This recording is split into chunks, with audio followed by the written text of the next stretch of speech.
Þá erum við komin að síðasta lið á dagskrá, það er skýrsla bæjarstjórnar til bæjarstjóra, til málstöku bæjarstjóri Ásthildur Sturludóttir.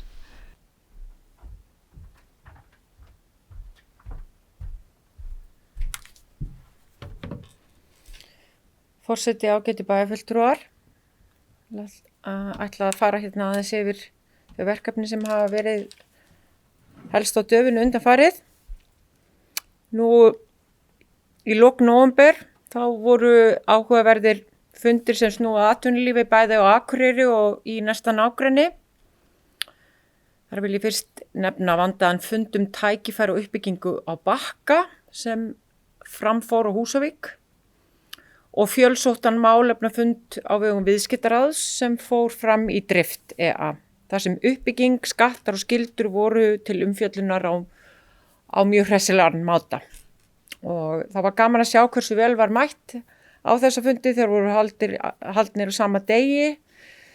Þannig að það var nú einhver svona overlapp þarna á milli en samt sem áður voru þeir báðir mjög fjölsóttir og það var ánægilegt að sjá hvað mikill kraftur í fólki, bjartsýni og það ætti að gefa okkur svona ákveðið fyrirheit næstu misseri hér á þessu svæði.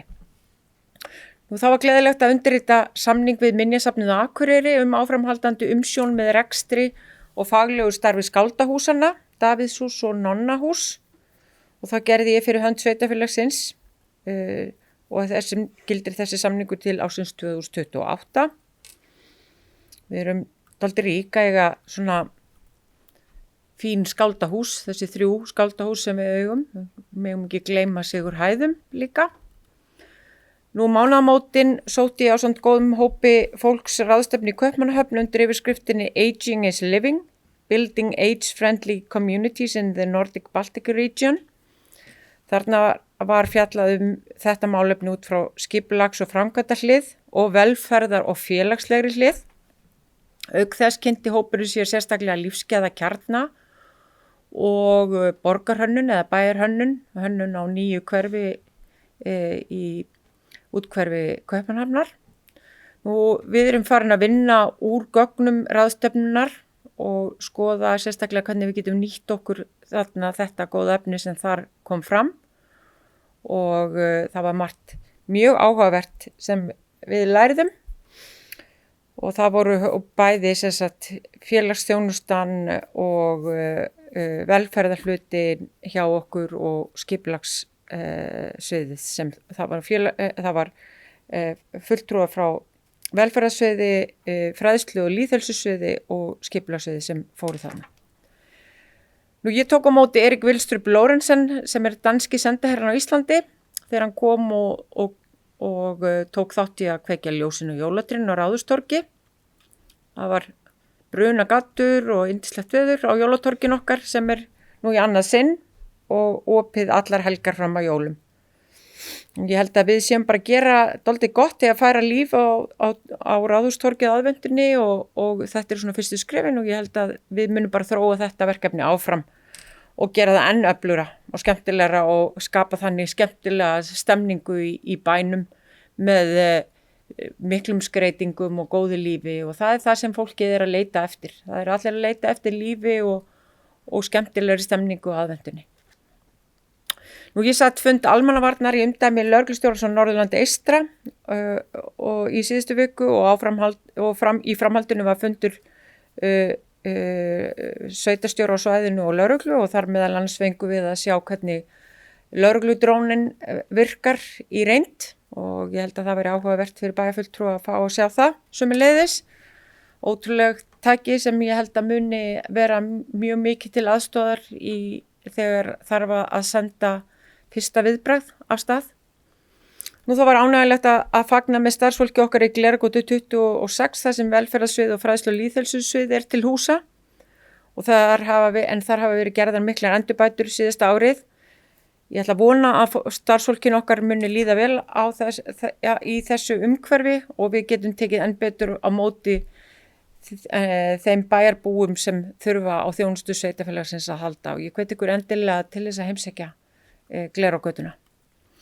Nú svo átti ég gott samtal við nýjan skólameistara Verkmenntaskólans, Benedikt Barðarsson, og þar mikill hugur í fólki og ég held að við þurfum öll að leggjast á eitt í að sjá viðbyggingu skólans rísa, en það gríðarleg þörf á plássi og þörf á því að mennta fleiri iðnaðarmenn hér á þessu svæði. Atvinnulífið hreinlega öskrar á fleiri iðnaðarmenn og við getum ekki alltaf hugsað þetta þannig að það sé annarkvort kreppa eða góðæri, heldur þarf að vera ákveðin stöðugleiki í því að útskrifa einstaklingarna og þá þarf líka eiga gott samtal við atvinnulífið þannig að okkar góðu iðnaðarmenn komist á samning og geti klárað sín lokapróf og þannig byrjað að taka þátt af fullum krafti í atvinnulífinu. Þetta gríðarlega mikilvægt og við þurfum öll sem eitt að leggjast á áranar með því að sjá þessa viðbyggingu verða veruleika. Ég ætla að láta þetta vera loka orðin og óska ykkur kæri bæjarfulltrúar gleðilegra jóla og þakka ykkur fyrir frábært samstarf á árinu sem að líða og ég vona að þið muni njóta hátíðina í ró og næði með fjölskyldum ykkar. Takk. Bæjarstjóri lokið máli sínu. Eftirtaldar fundargerðir eru lagðar fram til kynningar. Afgreiðslufundur byggingafulltrúa 5. og 11. desember, bæjarráð 4. og 11. desember, fræðslu- og lýðheilsuráð 27. nóvember og 10. desember, skipulagsráð 28. nóvember og 10. desember, umhverfis- og mannvirkjaráð 9. desember og velferðar frá 8. desember. Allar þessar fundargerðir er hægt að nálgast á heimasíðu bæjarins áður en ég slít fundi. Vil ég óska öllum bæjarfulltrúum og bæjarstjóra og fjölskyldum þeirra sem og öllum bæjarbúum nær og fjær, gleðilegra hátíðar og farsældar á nýju ári. Og til máls tekur bæjarfulltrúi Jón Hjaltason.